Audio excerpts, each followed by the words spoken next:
Joining us is Kim Bland, our Fine Arts Director here in Keller ISD. So Kim, let's talk a little about the school year coming up in Fine Arts. Okay, well, we're really excited to have a year unlike any other. We have been meeting with teachers all summer. So even though our teachers are not on contract, within a moment's notice, they're hopping on Zoom and being a part of things. In Fine Arts this summer, we established COVID-19 committees, and we had 70 teachers across the district meeting in 11 committees, talking about what can we do next year to serve our students in our community. So in Fine Arts, when we've met, we've really approached it from a standpoint of there are so many things we can complain about, but let's put those on a shelf and let's sit down and talk about what we can do.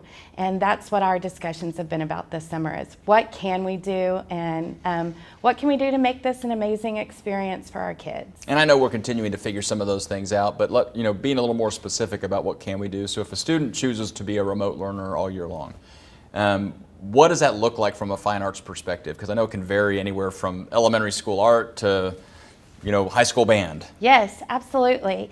So we were dedicated to making sure that no matter what learning modality a parent and student chose for themselves this next year, they would not miss out on the opportunity to be involved in fine arts. Good.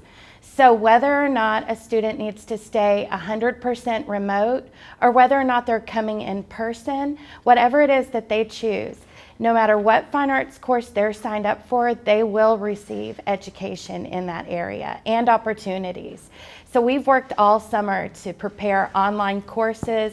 We've been working on over 40 online courses that would be remote learning opportunities. So whether or not you're in elementary, you could be in kindergarten art and you're going to have opportunities online or in person when you come back. You can be in high school band and you're going to have opportunities online or in person when you come back. We're going to make sure that no matter what the choice the family thinks is best, we can serve those kids.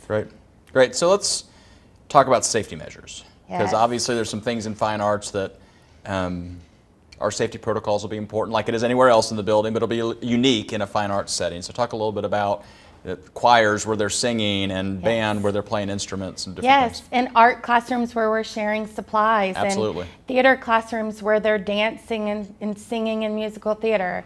That is the primary reason we established our COVID committees this summer and began work. It started with saying, yes, we care about how we're going to teach this, but we also care about how we can protect our students during this process. So we've followed multiple scientific studies coming out of Colorado, University of Michigan.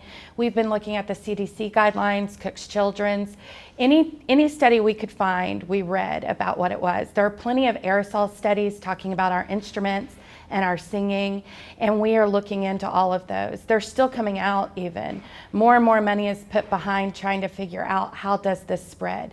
We know that singers and instruments and even kids who project loudly in theater are what most medical professionals call super spreaders. So we have to figure out a way that our students can continue to participate in these activities that they love so much but be safe. So we have trialed certain masks, singer masks, face shields.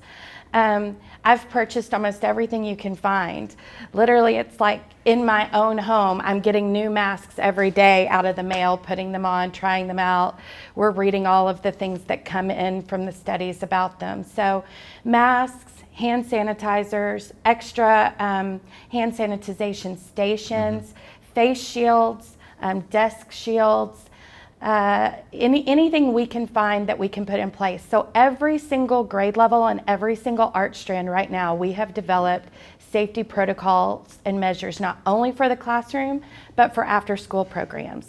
So if we are going to offer after-school programs, we have safety protocols right now put in place that we've passed through our emergency management people. And so some of the fine arts classrooms could look even different than a math classroom because you don't have that same interaction in a standard core course or course subject classroom. That's right. They absolutely will look different. And Even fine arts classrooms from one to the other. An art classroom is going to look different than a music classroom or than a theater classroom or than a band or orchestra classroom. We've done everything from looking at the proper distance and spacing to even how do we clean and sanitize instruments and mallets and shared art supplies. We've brought in all the different kinds of sprays, wipes, everything that we can. We've looked at it, we've read the studies, we've cleaned things, we've tested it, and we feel that when we get ready to open the schools back up in person and open our programs back up in person, we're going to have strong protocols for protecting our kids. Great. So where, if parents need some more information about our fine arts courses that are offered, where's their best source of information? Where can they go? 2 places. Right now, we have a very strong following online, so Twitter, social media, our Keller ISD sites are great, up to date, minute by minute sorts of things. And then our Keller ISD Fine Arts website is also a great place to come and find out more information. And we try to push out all of our information on both of those sites. They're also linked, and so it's helpful for parents to find their information through either way they prefer. Well, thanks to you and to all of the fine arts people who have been figuring this thing out, and thanks for joining us today. Yeah, thank you. We appreciate it.